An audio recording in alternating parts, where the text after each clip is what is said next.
Okay, good evening, everybody, and welcome. My name is Andrea Tagalakis, and I am the Family Partnership Program Manager with Children's Mental Health Ontario, and I'm responsible for Parents for Children's Mental Health, also known as PCMH. At PCMH, we offer peer support for families across Ontario. Peer support is made available through monthly support meetings that provide parents and caregivers a safe and friendly place to connect with others, feel heard, and get the help as they navigate the child and youth mental health services. For more information about our program and peer support, please do visit our website, family.cmho.org. Now, before we start our session, I'd like to recognize the land where we live, work, and play. We are joining across Ontario on Indigenous lands that always have and continue to be inhabited by First Nations, Métis, and Inuit peoples. Indigenous practices of health and well-being have been in place in this territory for over 10,000 years and are maintained to this day. As settlers, we're grateful for the opportunity to be here, and we thank all the generations of peoples who have taken care of this land for thousands of years. So now I'd like to welcome our guest speaker, Oliver Foss. He's the Chief Psychologist at Halton Catholic District School Board. He's an experienced psychologist with a demonstrated history of working in primary and secondary education and a keen interest in supporting young people with FASD, ASD, ADHD, TBI, and learning disabilities. During our discussions leading up to this presentation, it was evident that Oliver not only understands the parent-caregiver perspective, but recognizes the integral role that they play in helping develop an IEP, and is here to provide insights on how to what to share during the IPRC meeting. Over to you, Oliver. Thank you very much, Andrea, and thank you for giving me the opportunity to speak tonight and to present and to have a conversation. And I thank you for introducing me so kindly. And I would like to maybe add for anybody who is wondering about my street cred, that I do have two kids who are teenagers. One is now in secondary second year, and one is in grade 11. So I think I have some experience in terms of mental health during COVID, so we'll leave it at that. Definitely has been a challenge for all of us and our children, whether they're little or adolescents.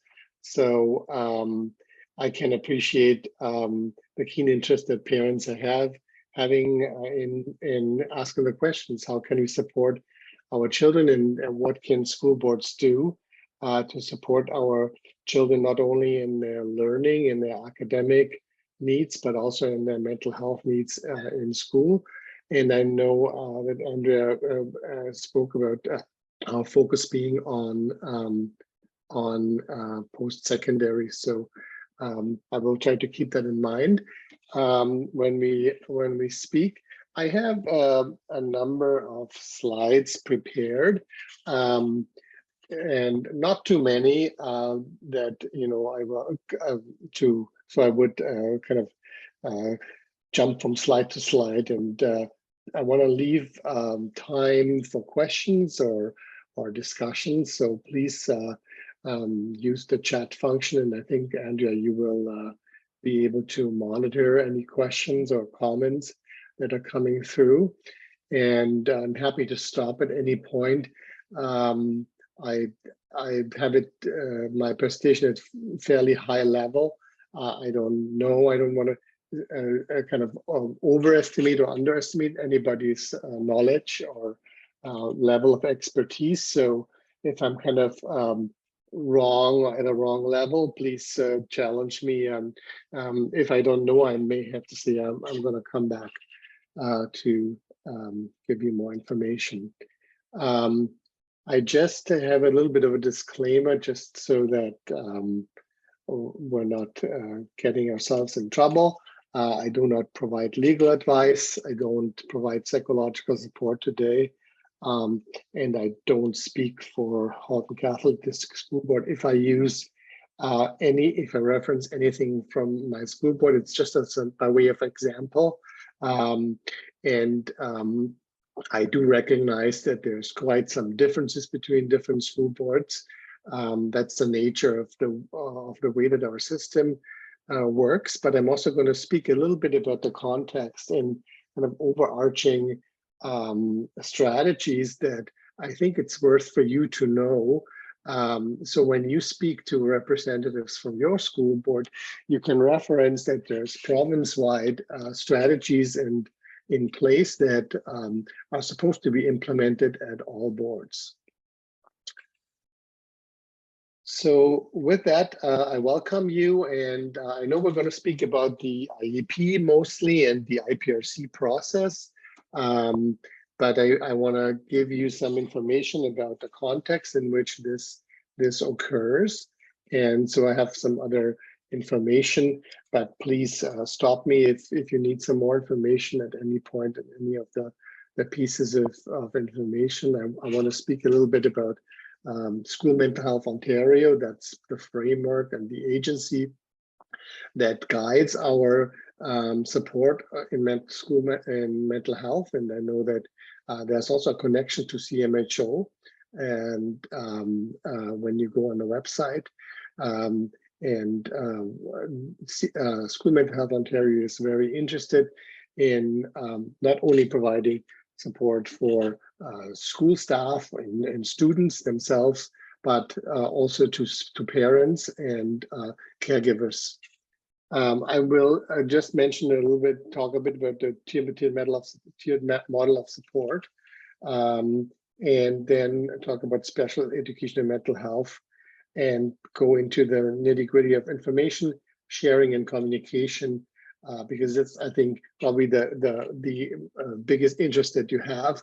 How do I talk with the school about getting the information to formulate a plan for my child, and in terms of the identification process and education plan building. I'm going to talk a bit about accommodations too, and a couple of caveats about accommodations, particularly when you think about going to post-secondary, and about interventions that are available at school level. This is just a model, just for as a little reminder, in case you haven't seen this. This is publicly available.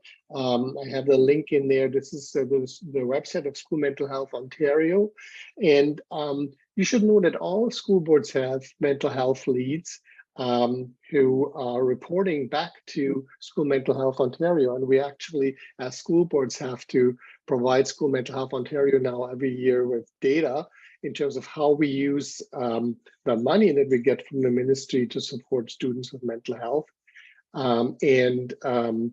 The important thing is that we may be more talking today about that top of that triangle, where it says intervene, where it says assessment and treatment services, when we really speak about the highest level of mental health need that students may have, where the question is, does my child have a diagnosis of some sort, like depression or anxiety disorders, and how can we treat this condition? That's basically the most severe kind of need in mental health. But we're talking about not only mental illness, we're talking about mental health. And so we're talking about different levels of support, including early identification, so that we're not getting to that third level. We're talking about prevention and building skills and resiliency. And at the basic level, we talk about building a environment that promotes mental health, that understands the needs of students, and builds mental health literacy. So you can see these components. That's how School Mental Health is conceptualizing our assistance for mental health. And that's why mental health is everybody's priority, and that includes everybody in the school system, not only clinicians or special staff or special education staff. It includes everybody from teacher to principal to any support staff that is in the building. Again, you will note that School Mental Health Ontario is supporting this view of mental health supports that talks about universal mental health promotion, early prevention and intervention, and then at the last level, the intensive support and services, pathways to community partners, and wrapping around every student that way. So when we talk about IEPs and IPRCs, basically we're talking about a system that is housed in the departments of special education at school boards. And I want to mention that just because special education is usually is traditionally not necessarily was not necessarily conceptualized as being the mental health hub, so to speak. It has other foci in terms of supporting students with learning needs.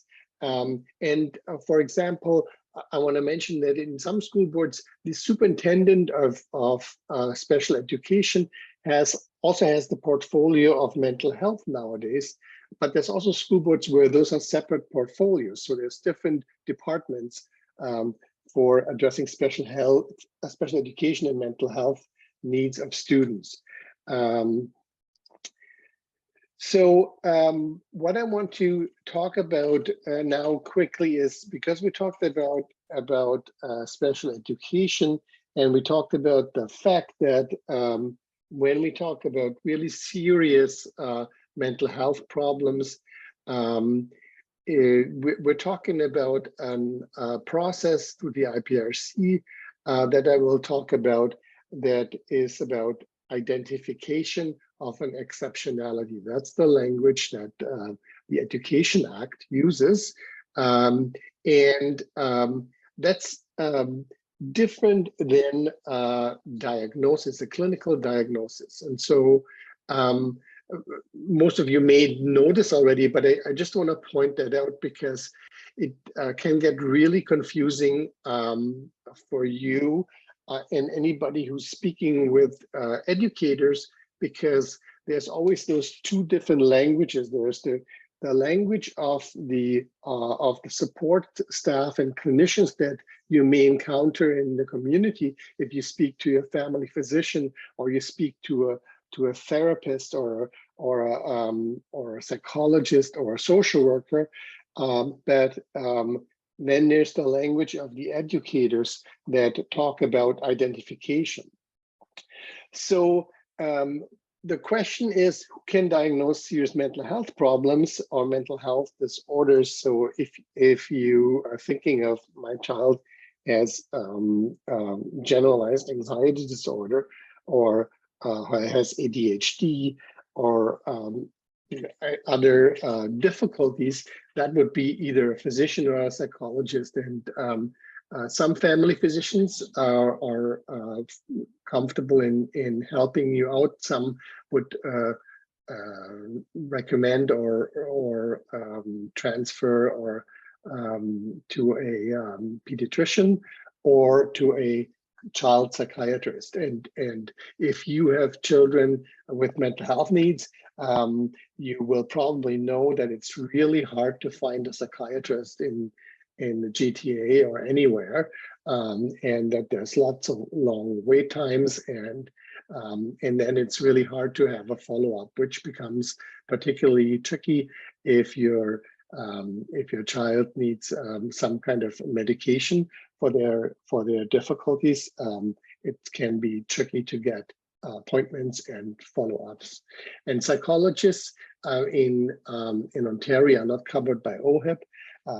So the only way to get access to a psychologist or a social worker as well is by paying out of pocket. Sometimes you can use benefits, but it's a different stream. In contrast to clinical diagnosis and support outside of the school board, In the school board, the IPRC is the entity that identifies exceptionalities. What does IPRC stand for? It's Identification, Placement, Review Committee. And I will speak about that in detail later. So before we get to the point of an IPRC, the beginning of that journey is probably if you have sought out help in the community through a provider like a social worker, a physician, or a psychologist. You probably are wondering, how do I share that information about my child so that the school would use that information in their planning? And you may also have wanderings about, should I share it and what happens to the information? And so I'm going to talk about that a little bit more in detail, and please feel free to ask any specific questions about the process. Again, I wanted to just be clear about a diagnosis, what that is. It's meaning that the professional communicates to the individual or his personal representative a diagnosis that identifies a disease or disorder as the cause of symptoms for the individual. And so only specific professionals are allowed under the Regulated Health Professions Act in Ontario to communicate a diagnosis. So I have listed here a little bit of a flow about the IPRC, the Identification, Placement, and Review Committee. And I've listed a little bit of a link again. There's lots of documents on ministry's website. Sometimes they're a bit more tricky to find, and some of them are pretty lengthy and wordy. But if you're looking for the specific information, you can go there and click on those kind of links and see the processes all laid out. So the IPRC decides if the student should be identified as exceptional. So if a student is identified as exceptional, that can be in specific categories and definitions.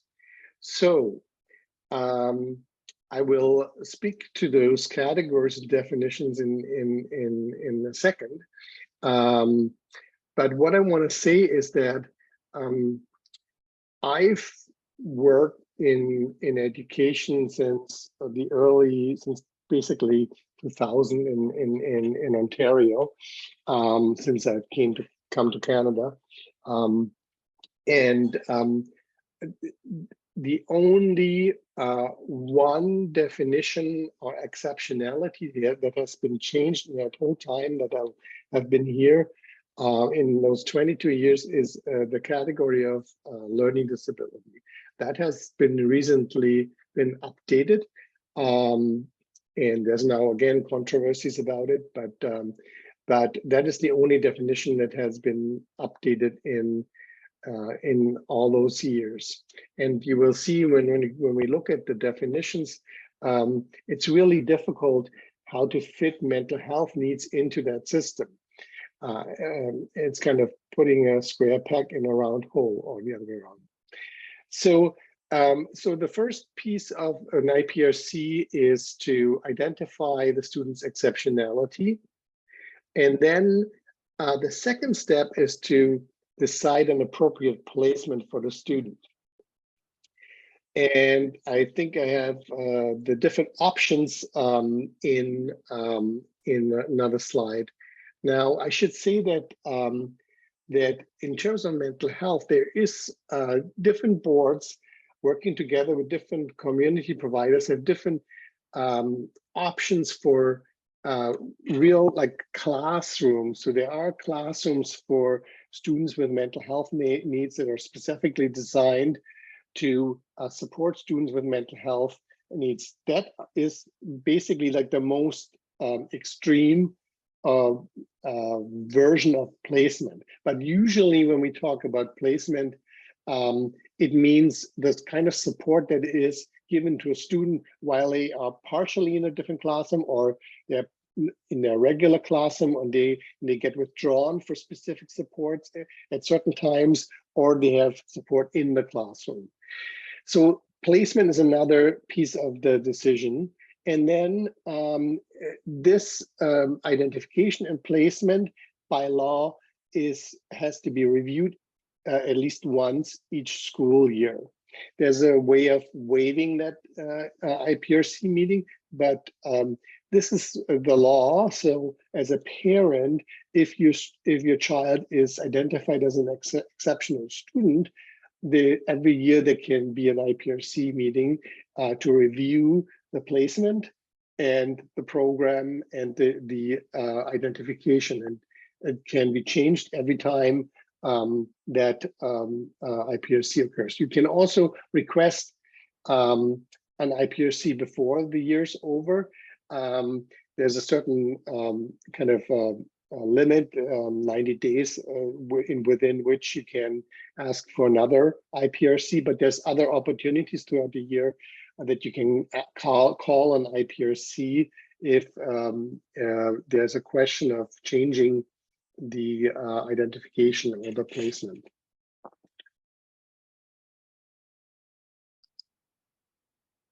So I have listed here the different, excuse me, the different exceptionalities and the subcategories under these big headers.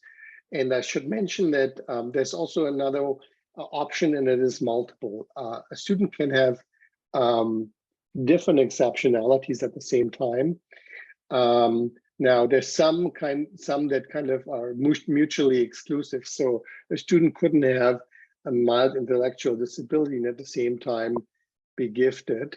But most other, and then sometimes it's either you get a identification of learning disability or mild intellectual disability.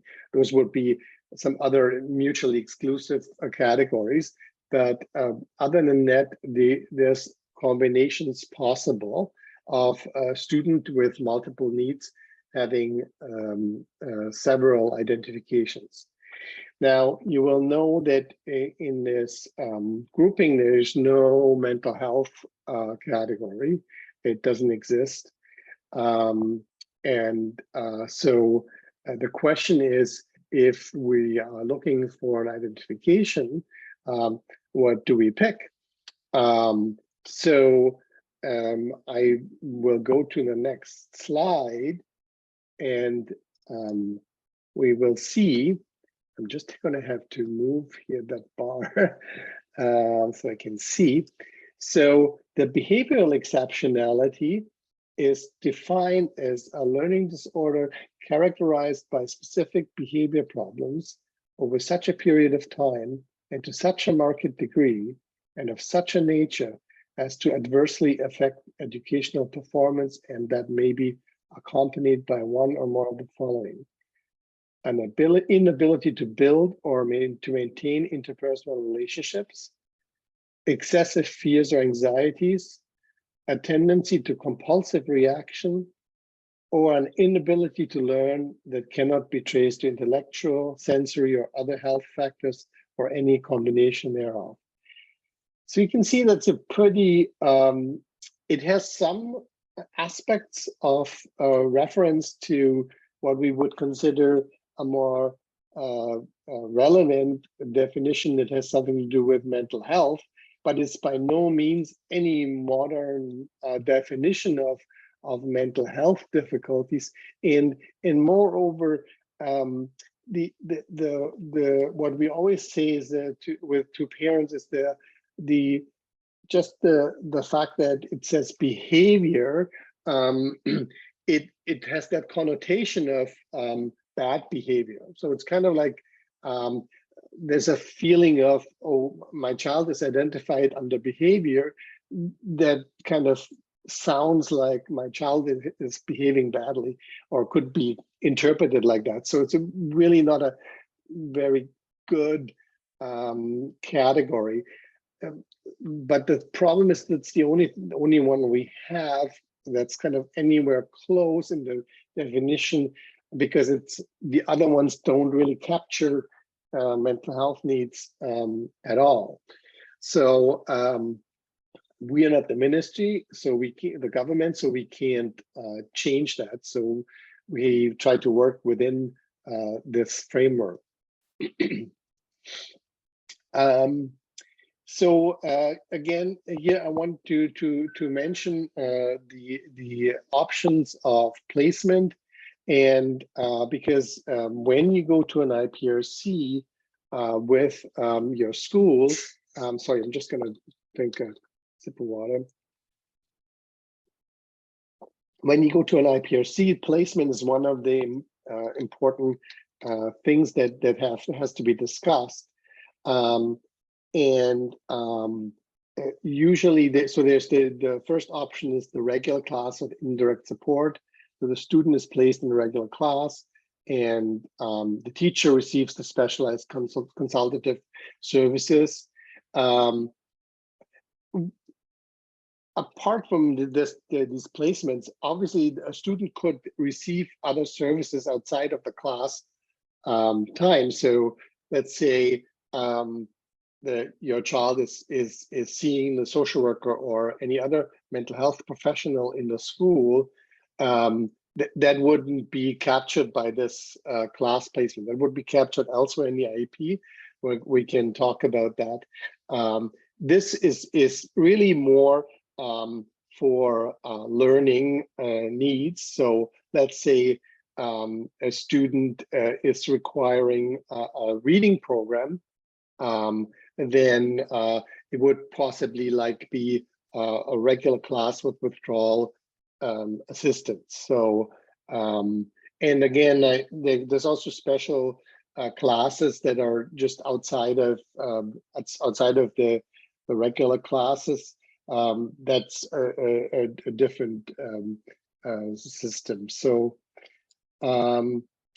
now, I spoke earlier about the issue that when you have mental health needs that have been identified for your child, and if those needs have been identified outside of the school, and they didn't come from the school coming to you and sharing observations, or you and the school comparing your notes in terms of your observation about your child's needs. Let's say you felt that you wanted to seek outside help, and you made an appointment with a psychologist or with your private with a pediatrician, and now you would like to the school to consider that information in their programming. So you may wonder, okay, so I have this, let's say you have a full psychological report, or you have a note from, or a child was admitted to a mental health program like at OTMH, for example, or McMaster Hospital, or Joseph Brand, and now there's a discharge note, and you want that to be shared. Now, I should say that school boards, I should mention, when we talk about these programs, like the mental health programs in the hospitals, there's protocols as well between school boards and those hospitals. And I participate in regular meetings. They just have been on hold because of COVID, with McMaster University, for example. They because they serve all the some schools in Halton, both school boards, but also Hamilton and beyond. So they have more this Western kind of catchment area. We don't have meetings with OTMH, but there's protocols in place about information sharing, so that if a student comes back, let's say from being in the hospital, and then we want to have a transition plan for what they've been working on in the hospital, that can be shared with the schools with consent, obviously, and that is sometimes works smoothly, but there's always room for improvement. But let's say outside of that, that possibility of coming from one of those programs in the hospital, let's say for you, your child has had private sessions with a therapist, working on some concerns, maybe anxiety issues, and you and your child, and you feel like you want to share this for the school so they can implement recommendations. So there is one thing that's important to note, and that is the different kinds of files. So, and the different legislations that apply to sharing and retention of information. So the student's record in the school is the Ontario student record.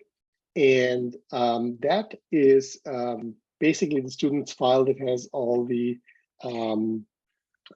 report cards in it, and has all the information, the photos, and everything that is collected over the years in the school, communications between you and the school. If there's an individual education plan, it would be there. IPRC decision statements, and different school boards have different rules about how long they keep things in there. There's always there's OSR guidelines that you can look up if you Google Ontario Student Record Guidelines. The principals of the school are the keepers of that record. And that record has very clear rules about who can access it and who can't. So last year's teacher is not allowed to see the record. They're not allowed to see records of other students in other grades.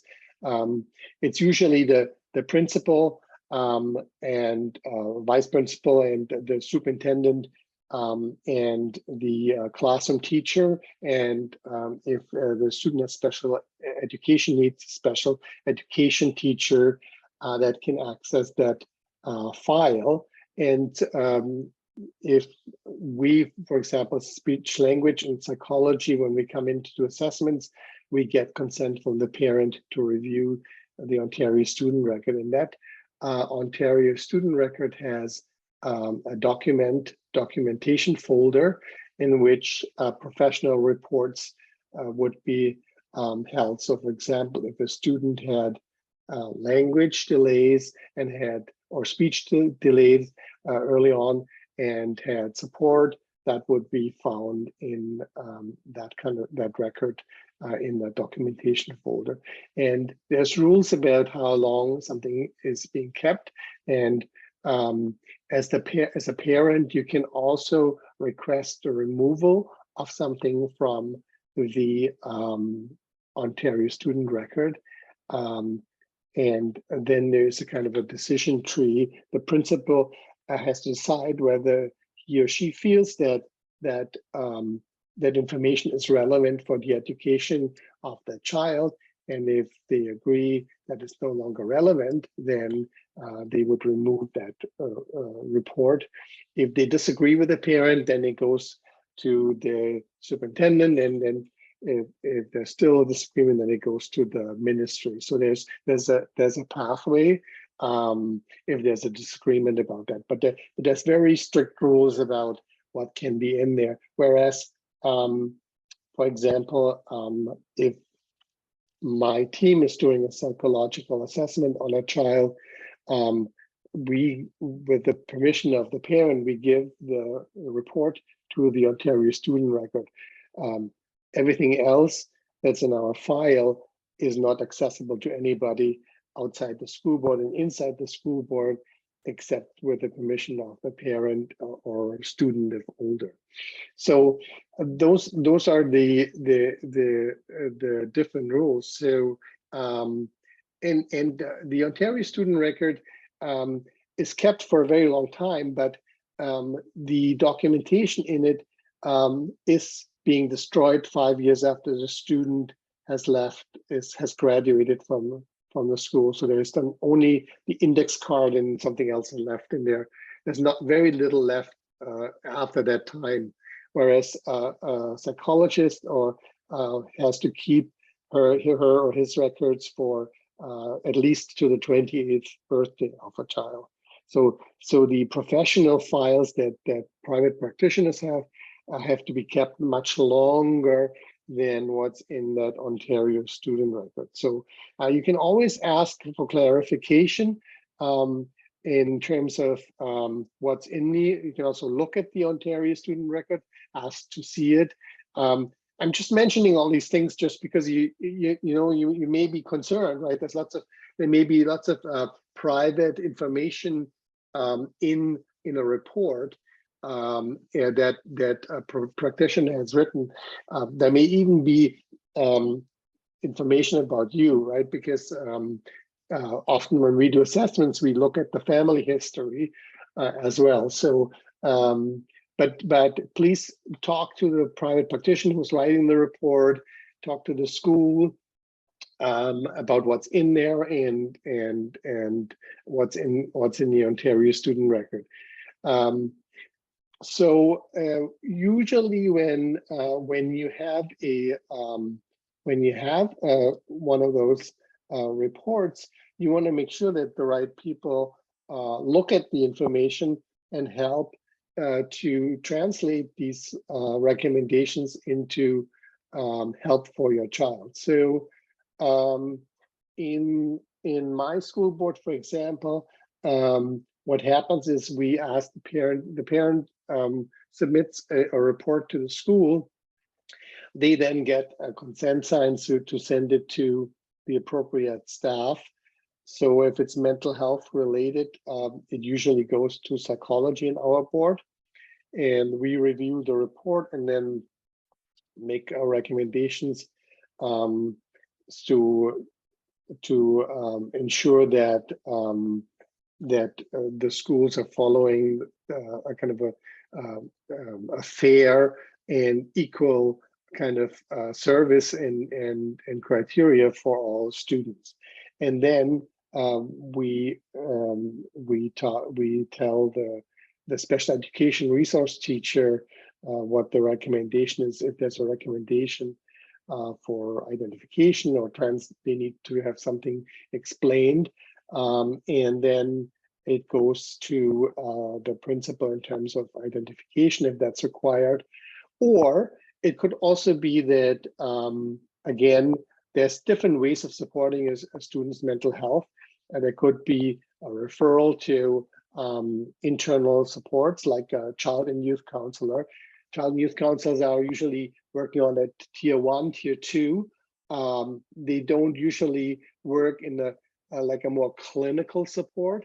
In some boards, it depends on the boards, what the supports they have. It could be either a psychologist or a social worker who provides more intense services. But when you look at the information from School Mental Health Ontario, the more clinical services are really provided by community providers. And you would be able to ask your school board to which community agencies the school board is connected to or is making referrals to. There may even be like a very systematic referral process in place. So for example, in our boards in Halton, we work with Reach Out Center for Kids, who are the lead agency for mental health. So our social workers would be able to use an electronic system to make a referral, and then there's kind of a decision making on ROC side to see what kind of supports and what other agencies like would view, they would refer the student for, with obviously always with consent. So there's all these supports could be part of the outcome of a review as well.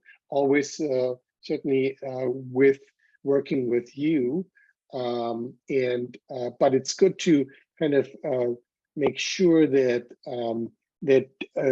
these people in the board get involved. And as you can see, the point of contact in the board is usually the special education resource teacher when it comes to, when the threshold is there. I want to say that there is IEP or an identification, because other departments in the board are also responsible for mental health. We all share, as I said at the beginning, we all share responsibility for mental health supports. Not everything is clinical, and the teacher obviously, or the teachers should be the ones that support your child's mental health needs as well. So I don't want to raise the impression that it's all special education. It's just that special education has that kind of function in terms of what I described of the identification process and the IEP process, if we want to kind of more formalize supports in mental health, in the mental health area, in the form of an IEP.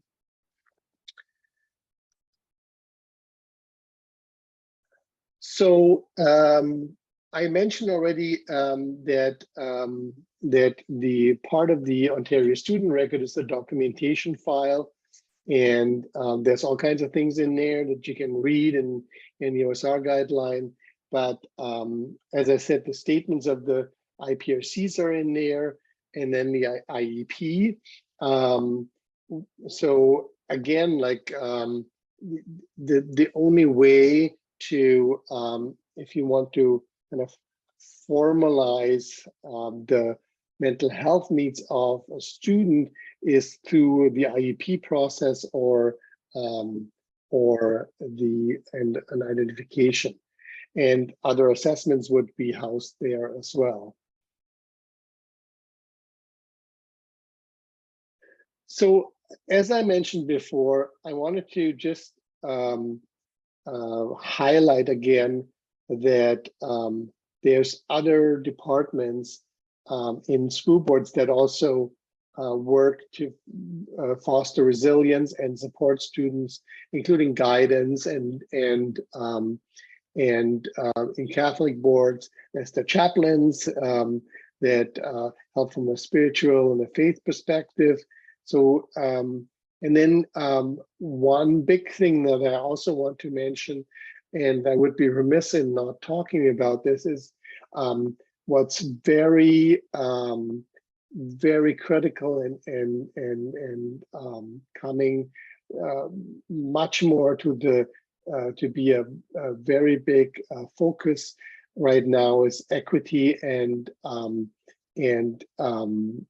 anti-racist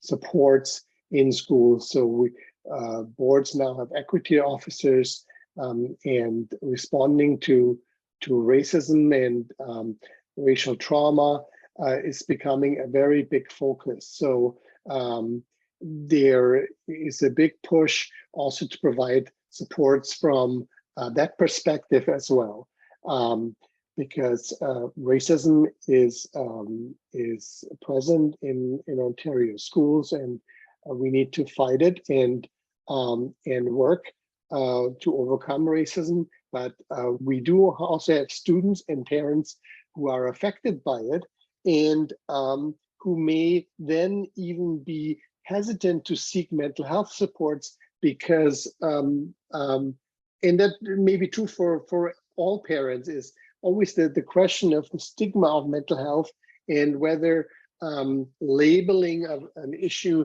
as mental health may create the perception of placing responsibility on the child and family, when possibly bullying or discrimination or or other factors may also be at play that need to be addressed. As you can see here, a lot of most schools now have social workers, and boards are structured differently, but sometimes social workers also have the function of being attendance counselors. I'm mentioning that as well because often not often, but we do see the situations where particularly students who have anxiety, where it becomes an issue that once a student is in that kind of situation where they don't feel they can handle school anymore and start maybe skipping classes in high school or not attending, and that can become very quickly become a vicious circle of feeling relieved in short time, of relieving the tension of the fear of going to school, but then the burden and the stress of then going back and become an even bigger unsurmountable mountain of concern. And so attendance can be an issue, and that's where our social workers have a big role in supporting families and students to assist in thinking of ways that they can support a student to get back into coming to school. So I wanted to mention that because it's a big part of our support for mental health as well.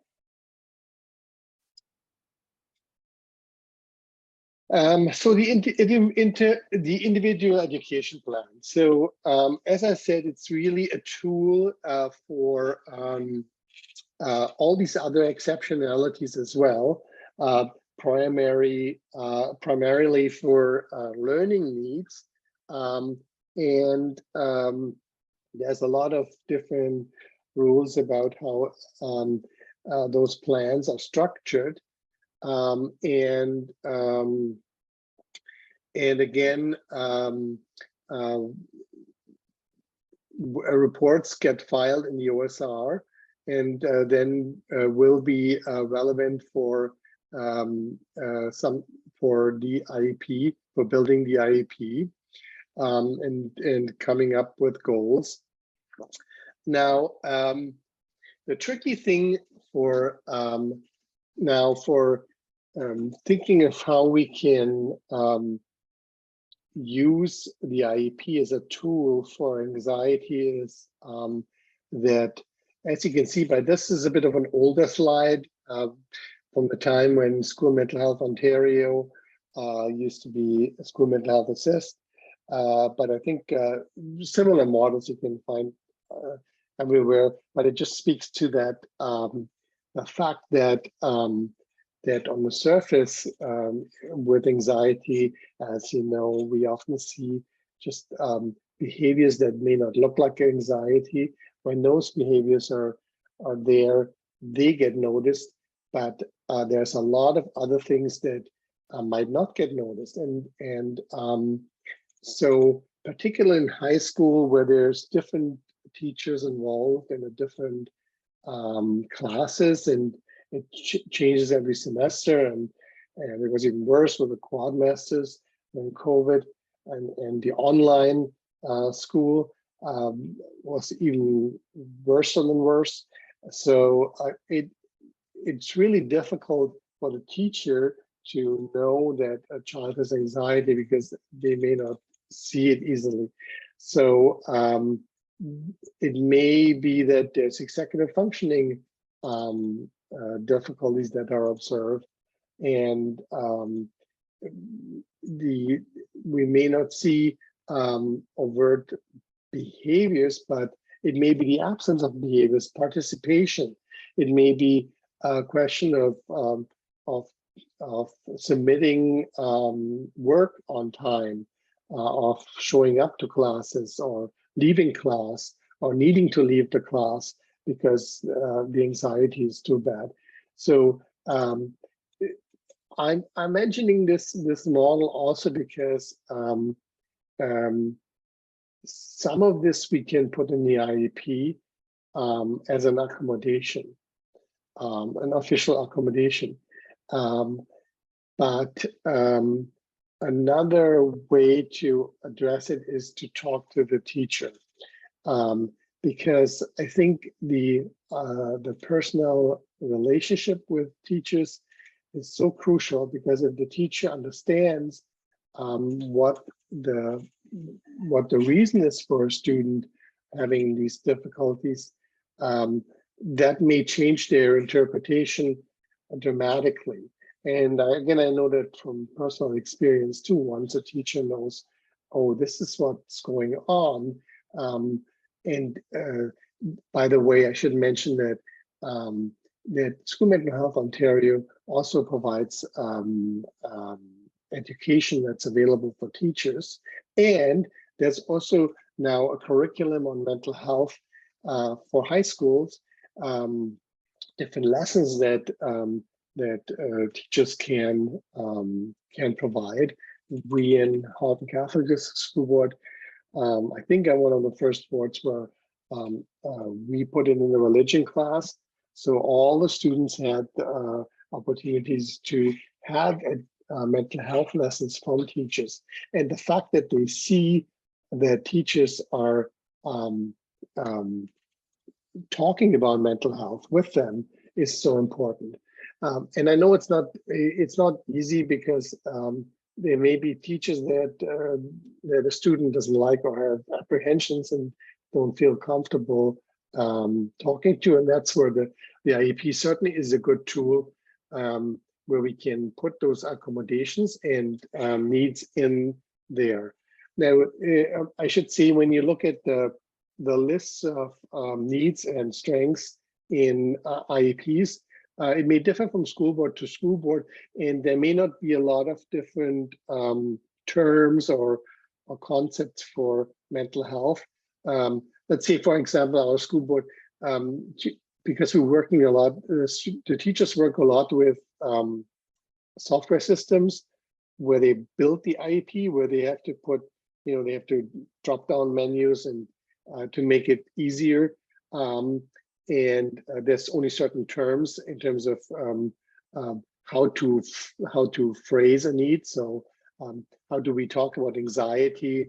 It could be like emotional regulation, or other things that you kind of have to kind of talk to your teacher and say, okay, how do you write those needs? How do you translate those needs into IEP language? And that's where we have our in our board, for example, our psychology staff review those outside reports to translate it into IEP language, because every private practitioner may have a slightly different way of describing needs or different terms. And so for teachers who are educators, they're not clinicians, it's kind of difficult to kind of use that. We want to have it in a language that that is helpful for the teacher to translate that, and what does that mean, right, in the classroom. So in terms of program options, so there's important terms when we look at the IEP language. So we have accommodations. That's changes, additions, or things that we can add to the program that don't change the expectations of the curriculum, that help the student achieve a goal. So that could be, for example, that the student is allowed to write their test in the resource room. That would be like a classic one, right? So my child is really freaked out when he sits in the classroom with everybody else and has to put the pen down, and feels like everybody's looking at him or her, when they kind of are frozen in that situation, and feel much more comfortable if they go with somebody and nobody's watching, and they can write their test in the room with a cert or something. Some kids don't like that. They don't feel, want to be seen going somewhere. or is there options for extra time? Though I'm going to talk later, but there's a bit we have to be careful about extra time, particularly with anxiety. There's a couple of things that we as parents may feel intuitively are good for our kids, but may not in the end be the best idea. So we have to be careful what we're suggesting. There could be extra like a extension of deadlines, or there could be breaking down things, or could be in the beginning when we build a schedule of what kind of courses do we select, so that there's not 3 crazy difficult courses on the same day. Those are all kinds of things that we could put in. Now, modified expectation is a bit different. So that's if for learning difficulties, for example, or if there's processing speed issues, that let's say we reduce homework expectations. So, for example, that we only say instead of 7 points, the student has to achieve 3 of those main points that the curriculum prescribes. That's you have to be careful with those, because the moment that we're lowering expectations below the grade level, then we have to think about pathways and down the road in terms of where we want to go, and what the goals of the students are, because it can. The good thing is that high school nowadays is very, like, there's so many different ways of getting to the same point. It's not as strict as it or rigid as it used to be, but still it's kind of always a question of what the pathway for our student is. Alternative expectation is the last, so that would be something where that's particularly relevant for mental health. So that would be things like social emotional learning, and that's where we could put goals that are related to mental health needs.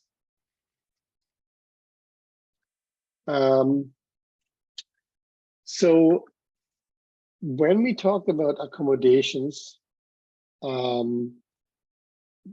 again, I put this slide in here because we're talking about secondary.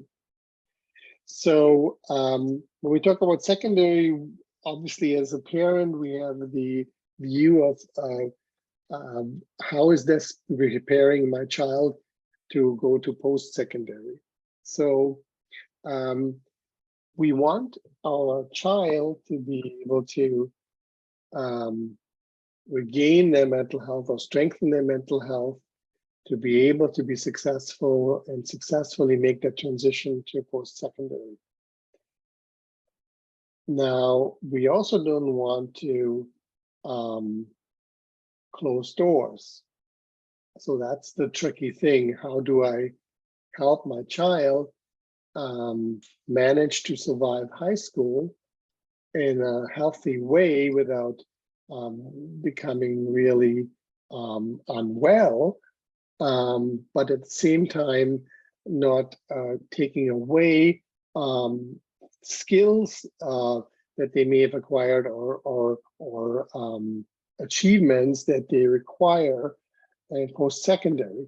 And in particular, with accommodations, we have to think about the difference between secondary and post-secondary in terms of what's allowed and what's not allowed.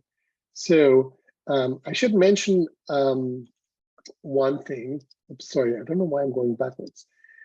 I want to mention one thing, and that is, again, back to privacy, because a lot of parents ask us that, is if your child is identified, let's say, or if they just have an IEP without an identification, how does that affect my child's post-secondary chances or ability to to get into programs, and what information would be shared with the post-secondary institution. So I can tell you that our schools, our school boards do not share information with post-secondary.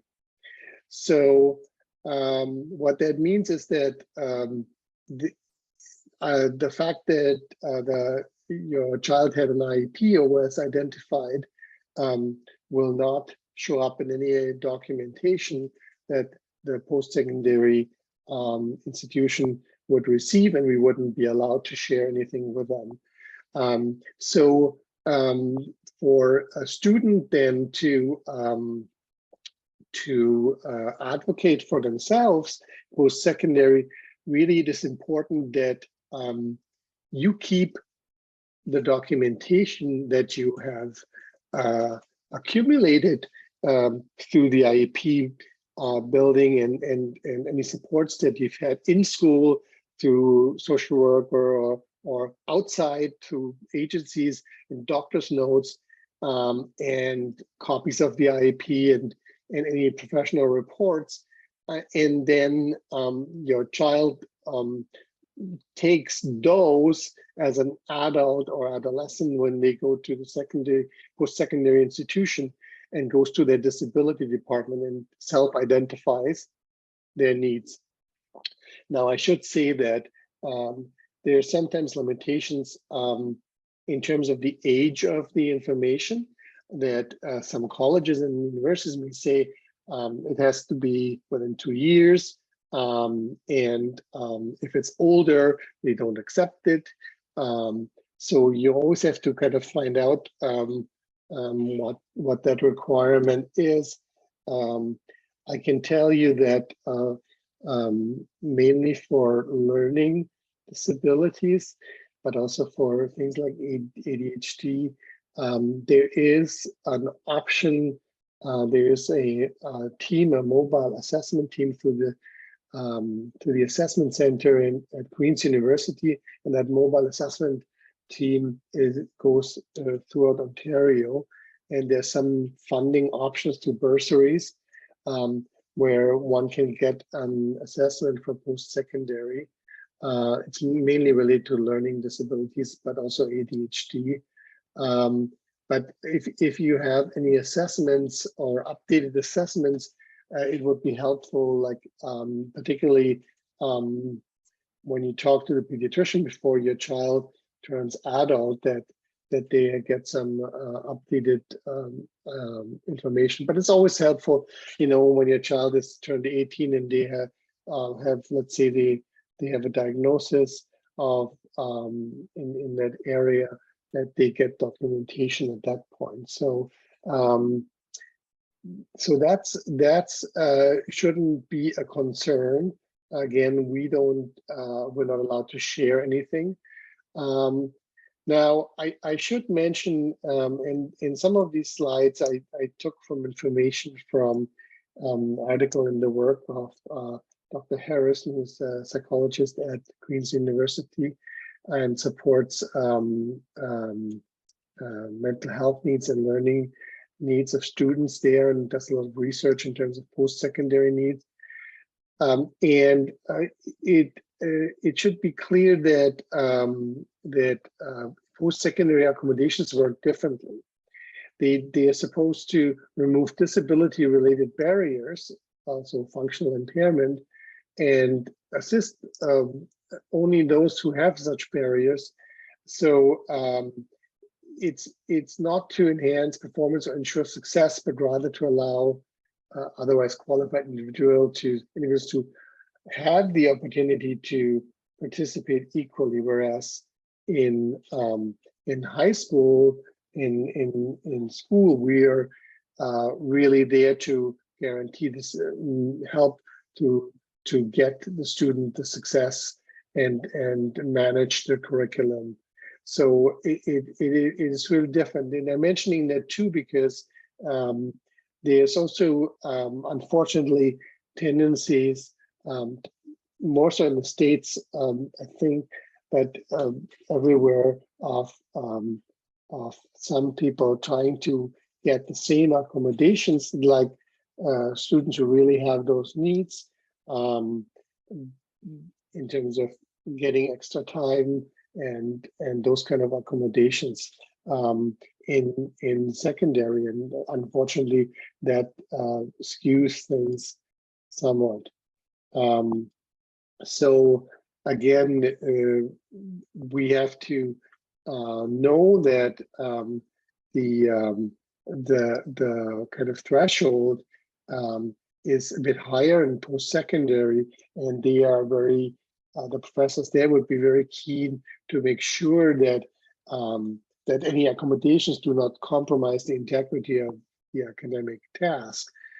So the reason why I'm saying that is when we think about the IEP, what do we do to make sure that we don't create a dependence on specific helps that then your child is used to, and then they can't get that in post-secondary.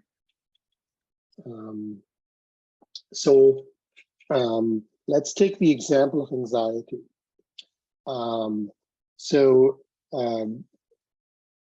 When researchers look at data, they find that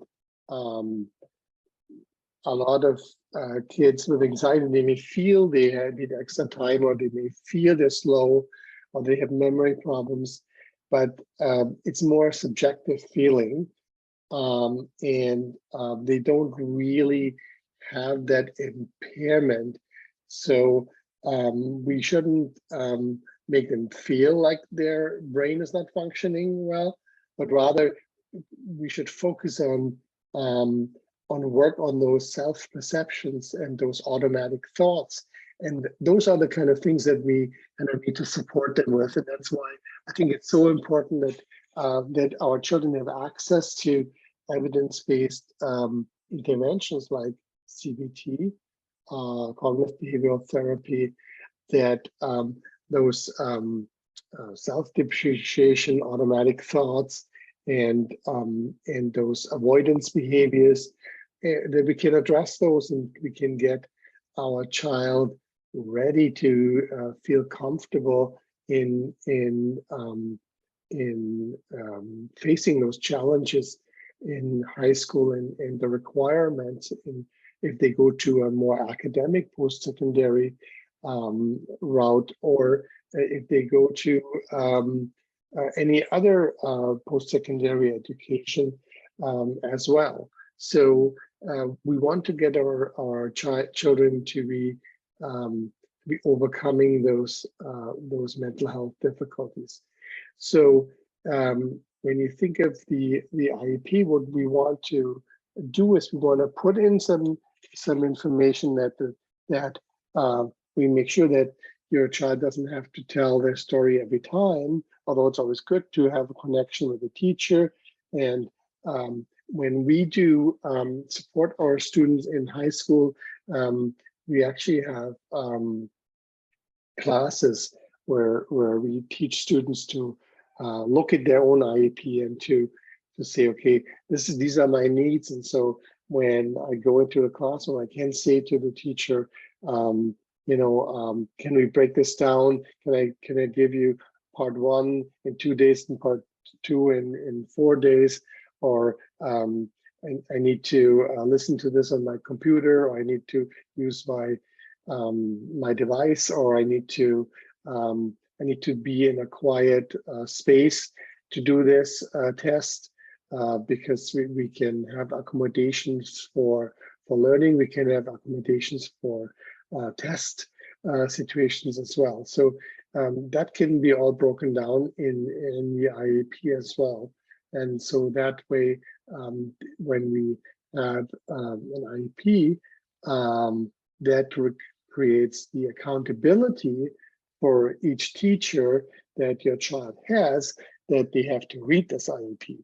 So that's why it's a kind of a legal process. So that's as a parent, we have the right to get that support from teachers. So I'm going to stop at this point just to maybe I'll ask for some questions, because I've talked a lot and I'm not sure maybe where I've missed things, or where I need to be more in going into details.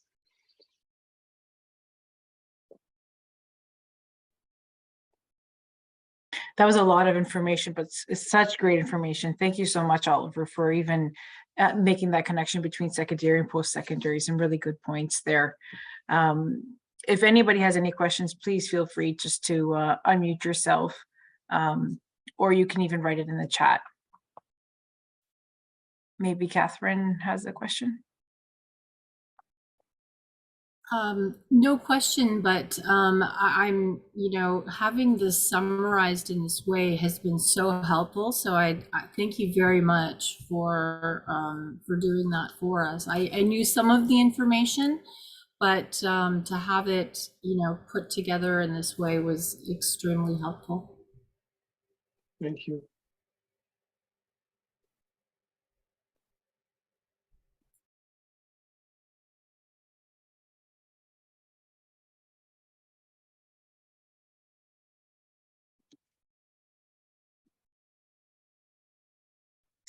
There's a good question in the chat. So if a child starts grade 9 with an IEP, but manages to develop skills throughout high school to cope well, is it possible that they would no longer have the need to have an IEP? Yes, definitely. We sometimes have that where a parent says, I don't think we need this anymore, and certainly we can then discuss of removing those kind of accommodations and the IEP and overall.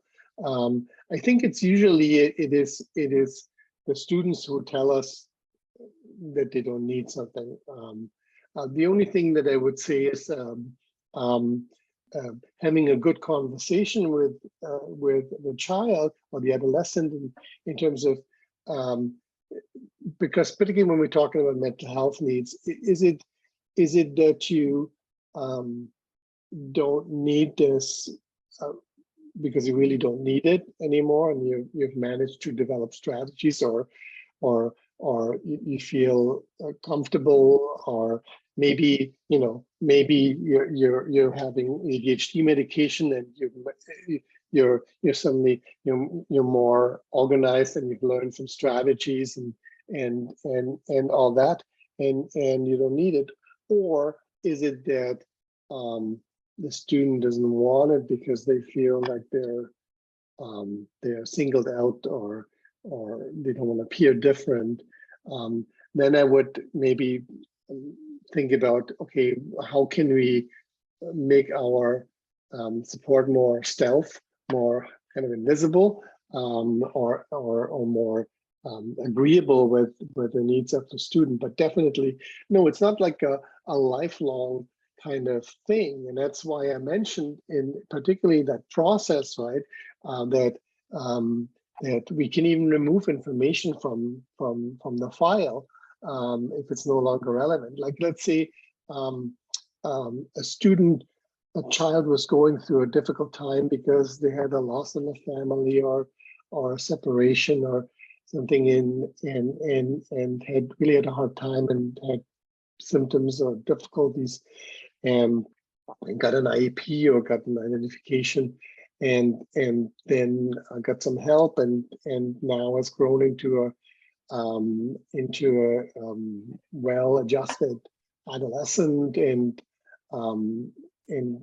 this is no longer relevant because it was specific to a specific part or place in their life that's no longer relevant. Yeah, we can remove that, and there shouldn't be any question. Always talk with the teachers that know your child best in terms of what their observations are, what helps their students. And I think, again, let's go back to the beginning to circle back to that. there's a lot of accommodations and things that we don't need an IEP for, right? I think that we often overestimate like how much we need IEPs for getting. Teachers are allowed to, it's called differentiated instruction and universal design, right? There's a lot of things that teachers are supposed to do to meet the needs of diverse student population. So there's a lot of things that they can do without having to have any specific document or program. So you can remove the IEP and still have those accommodations, right? So that shouldn't be the issue. But a little bit of extra time shouldn't be a problem. You should just be careful again how much you want to give, because there's not a lot of evidence that if you give double time that's really helps. And things like I always say, if you give extra time, gives the child extra time to be anxious, right? So like I'm just giving you an example of myself. I'm very anxious too. I had test anxiety when I was in university. And when I did my licensing exam here in Canada, and it was also multiple choice, which I wasn't used to from Europe. And I realized when I was sitting there in the test center that I had more time than I thought I did. And I also noticed that you could mark your answers as for review. And so what happened is that I checked off like lots of things as for review, and suddenly the time was running away and I was thinking I have half them wrong. And so that's like just from my perspective, and obviously not minimizing the severe difficulties that children with anxiety have, but that's an example of where getting used to an accommodation can really make it worse. So anything that we don't need, we shouldn't have. We should take away if that really works for the student. Absolutely.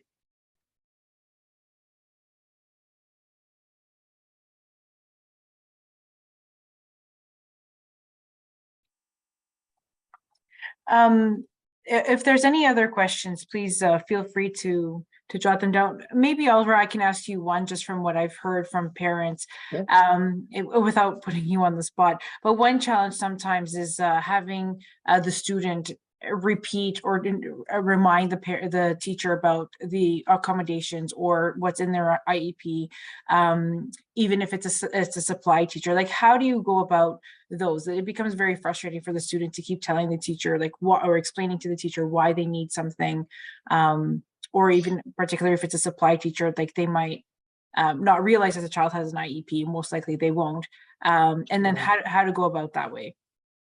Yeah, and I would say that I can see that that's particularly frustrating since the pandemic, and a lot of staff changes, and having to tell your story every day, particularly if anxiety is your issue and social situations are stressful.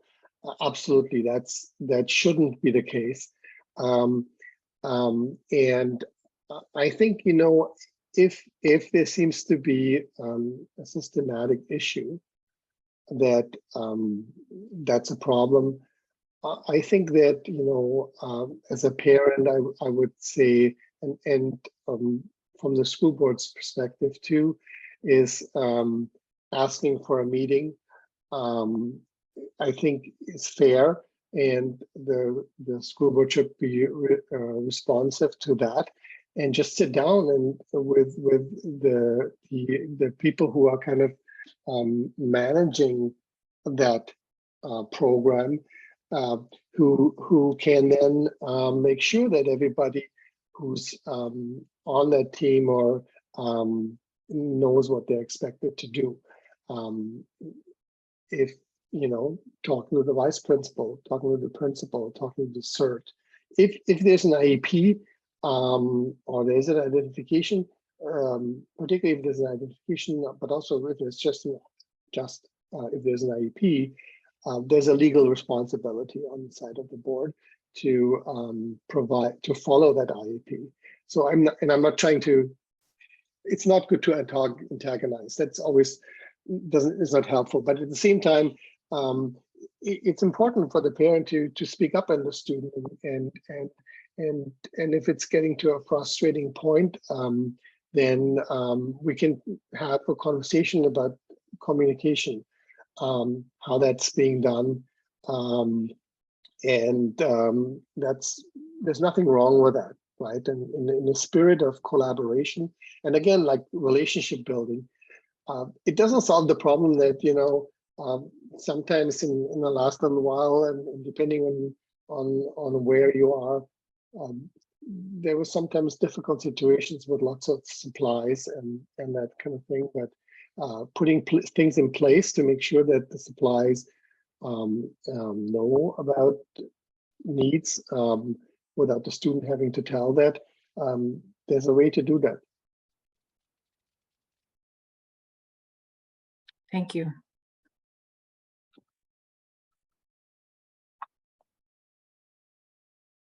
Are there any more questions? Oh. Okay, so there's one question here. Do you feel it's fair for a parent to ask the teacher or teachers for what weekly work or project expectations there are for the accommodated student? So whether it's fair to ask the teacher what the weekly expectations are. Mm-hmm. Well, I mean, I think it's always fair to ask what they want to accomplish. I don't know if they can always. I don't know to what degree they can go into detail. That's a bit outside of my area. But I think it speaks to the kind of the question of having upfront having that open conversation with the teacher and saying that my child is struggling, and how can we set them up for success in this semester. This is what we're doing in terms of at home. This is the time, but these are the things that my child is struggling with. They're struggling with their time management.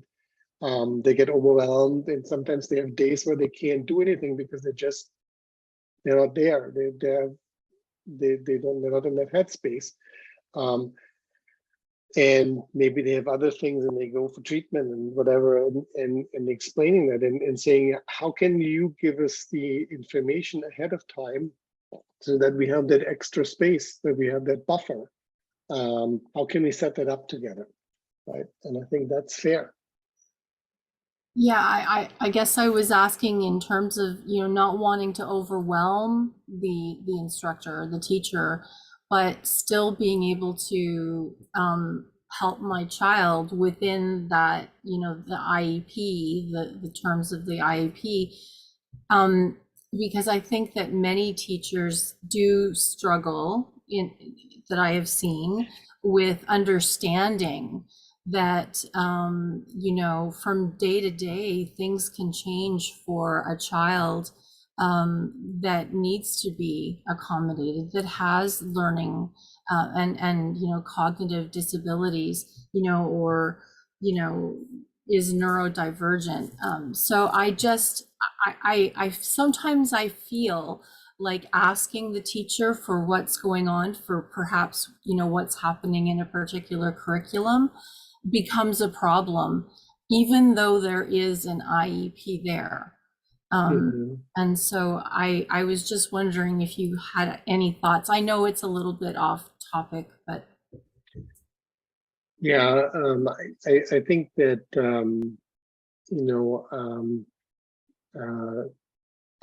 I think that I would say that it's worth a conversation to explore with the teacher. Not every teacher is the same, has the same mindset. But again, like I said, we've been providing a lot of professional development for teachers. Teachers also have a lot of pressure And I know that I can tell you from the other side that I speak with principals sometimes, and sometimes that we get from professionals and from parents some unrealistic asks too.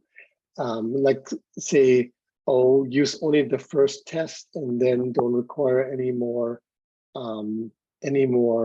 demonstration of knowledge of the curriculum, or something like that. Or there's things that teachers just can't do because there's certain things that they have to follow with the curriculum and that they can't provide. But I think that's the extreme case, right?